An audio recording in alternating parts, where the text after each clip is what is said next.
2022 विधानसभा चुनाव का बिगुल बज चुका है और राजनीतिक सरगर्मियां तेज हो गई हैं। नमस्कार, मैं हूं सुजीत कुमार, यूपी तक में आपका स्वागत है।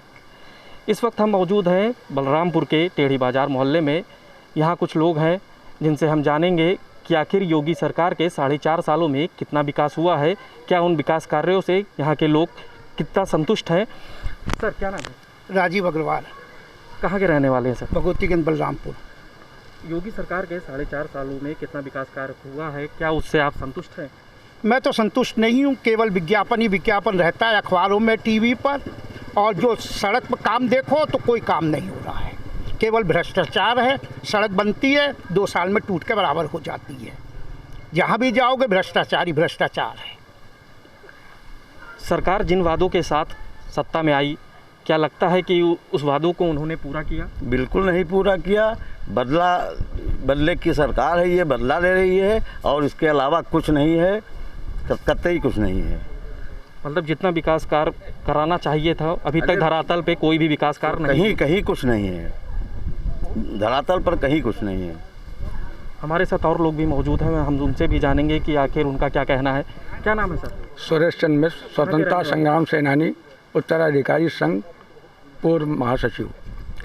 ये कितना सर इस सरकार में 4.5 सालों में कितना विकास हुआ है सर? कुछ नहीं हुआ, कागज़ में हुआ सब कुछ, मौजूदा नहीं। इसकी इंक्वायरी करके देख लीजिए। एक महेश भारी, गोंदीपुर गांव सभा का मैं निवासी हूं, और जो है आज स्वतंत्रता संग्राम सेनानी परिवार के साथ बहुत दुर्व्यवहार हो रहा है। न इनका कोई वजूद है, न इनका कोई सुनने वाला है।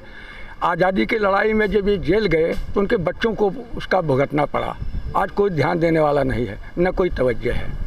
और विकास का मुद्दा अगर देखा जाए तो ये तो प्रत्यक्ष में जाके देख लीजिए क्या है कागज़ में, क्या है किसमें।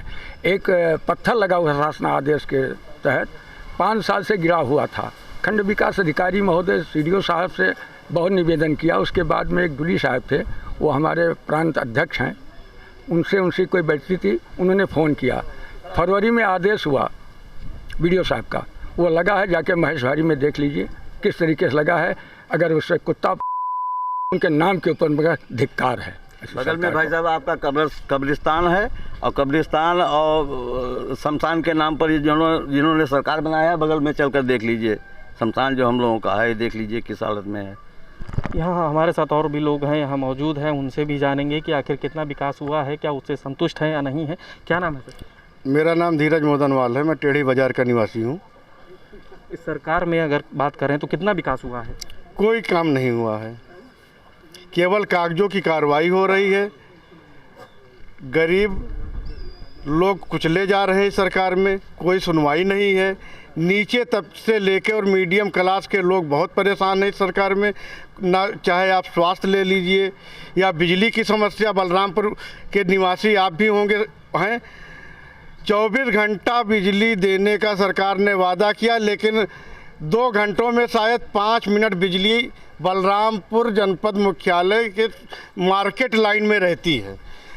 जब फ़ोन करो पावर हाउस में तो बताया जाता है कि लोकल फॉल्ट है, कहीं बताते हैं कि ट्रांसफार्मर उड़ गया है, कहीं बता रहे हैं कि तार टूट गया है। और आज 4-5 महीने से मैं खुद बिजली के लिए मैं बात कर रहा हूं अधिकारियों से, लेकिन कोई सुनवाई नहीं हो रही है। स्वास्थ्य व्यवस्था भी बिल्कुल डैमेज है, कोई काम नहीं हो रहा है। कोरोना के नाम पे लाखों रुपए लूट घसोट हुआ, इसका कोई हिसाब नहीं है। और आप सब कुछ जान रहे हैं, आप पता कर लीजिए धरातल पे कितना काम हुआ, कागजों में कितना काम हो रहा है, टीवी पे कितना दिखा रहे हैं। हर जगह हर हर मोदी, घर घर मोदी का नारा दिया जा रहा है। कोई भी काम का वादा करते हैं कि योगी जी ये करवा रहे हैं, मोदी जी ये कर रहे हैं, लेकिन धरातल पे कोई चीज़ दिखाई नहीं दे रहा है। नहीं, अगर हम सड़कों की बात करें तो इस ज़िले में तो सड़कों की स्थिति थोड़ी सी पहले से बेहतर हुई है। क्या नाम है सर आपका? अर्जुन प्रसाद मिश्रा जी। कहाँ के रहने वाले? यही कलवारी के, बलरामपुर के। जी। अगर सड़कों की बात करें तो इस ज़िले के चारों तरफ सड़कों की स्थिति तो पहले सरकार से बेहतर हुई है। हाँ, बेहतर हुई है। जो कुछ दिखाई दे रहा है कार्य सरकार का, वो केवल सड़क ही दिखाई दे रहा है 10 साल से चारों दुनिया में। और बाकी हर आदमी परेशान है। हर आदमी की जो है महंगाई इतनी ज़्यादा है और काम कुछ नहीं करते हैं, बात ज़्यादा करते हैं।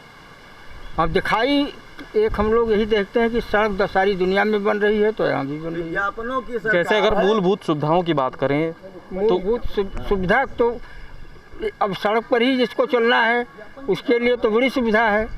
अब बाकी और कोई सुविधा नहीं है। गांव है तो गंदा रहा है, टोला मोहल्ला है तो गंदा रहा है, किसी का कोई शासन नहीं है, अनुशासन नहीं, सब अपने मनमानी घर जानी कर रहे हैं, कुछ नहीं। हमारे साथ कुछ युवा भी हैं, उनसे भी जानेंगे कि आखिर क्या मुद्दे होंगे इस 2022 के विधानसभा चुनाव में। क्या नाम है? हमारा नाम राम कुमार है और हम यही बलरामपुर के रहने वाले हैं। अभी देखा जाए तो इस सरकार में हुआ है कार्य, काफ़ी कार्य हुआ है।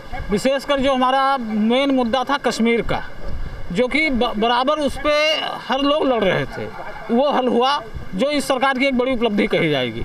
आज कश्मीर में कश्मीरी पंडितों का ले लीजिए, चाहे जो भी जाता था वो वहाँ पे 2 दर्जे की व्यवहार होती थी, तो सरकार ने किया है काम। रह गई बात सड़कों पे, तो सड़कों पे भी काफ़ी सड़क कार्य का विकास हुआ है। चाहे बलरामपुर के चारों तरफ पहले, आज के 5 साल पहले हम लोगों को गोंडा पहुंचने में 2-2 घंटे लग जाते थे, आज 40 मिनट में पहुंच रहे हैं। हाँ, कुछ मुद्दे हैं जैसे रोजगार, जो अपेक्षित उम्मीद थी युवाओं को रोजगार की, वो अपेक्षित रोजगार युवाओं को नहीं मिल पाई है अभी तक, जिसके लिए युवा परेशान है। साथ ही महंगाई पे भी, महंगाई पे सरकार ने प्रयास तो किया, लेकिन महंगाई पे वो कंट्रोल नहीं कर पाए जो करना चाहिए। अब चाहे कोरोना को लेकर के हो या जैसा भी हो, लेकिन महंगाई के मुद्दे पे, पेट्रोल के मुद्दे पे सरकार की विफलता ही कही जाएगी। और ये आने वाले 2022 के चुनाव में सरकार को जरूर प्रभावित करेगा। सरकार की ये बड़ी विफलता मानी जाएगी 2022 में। और युवा और ग्रामीण ये ज़्यादातर महंगाई के मुद्दे पे ही वोट करेंगे इस बार, जैसा कि देखा जा रहा है। यहाँ और भी लोग हैं, उनसे भी जानेंगे कि इस बार क्या महंगाई ही 2022 के चुनाव में मुद्दा होगा। क्या नाम है? राघवेंद्र प्रताप सिंह शिवाजी जी, क्या करते हैं सर? अध्यापक। तो इस बार अगर महंगाई ही मुद्दा होगा 2022 के चुनाव में? नहीं, ऐसा नहीं है। सरकार ने काम किया है, अपनी अपनी नज़रिया है देखने की, सोचने की, समझने की। तमाम भर्तियां भी हुई हैं, रोजगारी भी मिली है। इसके पहले जितनी भर्ती होती थी बिना पैसा दिए, बिना घपला किए कोई काम नहीं होता था। तमाम शिक्षक भर्ती हुए हैं, कहीं एक चवन्नी का लेन देन नहीं हुआ है, बिल्कुल निष्पक्षता से तमाम कार्य हुए हैं। हमारा 52-53 साल उम्र है। तमाम ऐसे पूर्वे और गांव में जानता हूं जिसमें सड़क क्या, बत्ती क्या, नामो निशान नहीं था। कोई ऐसा पूर्वा आज नहीं है जहां बत्ती ना हो, सड़क ना हो। कार्य हुए हैं, कुछ कार्य और होने चाहिए, वो प्रयास सरकार कर रही है। तमाम आपदाएं आई, तमाम विपदा आई, उससे भी वो जूझ रहे हैं 1.5-2 साल से। और उसको उन्होंने अपने कितने बुद्धि विवेक से इस आपदा और मुसीबत को झेला है, जो उस कुर्सी पे बैठता है वही जानता है। कोई दो राय नहीं है, कार्य हुआ है और कार्य होगा।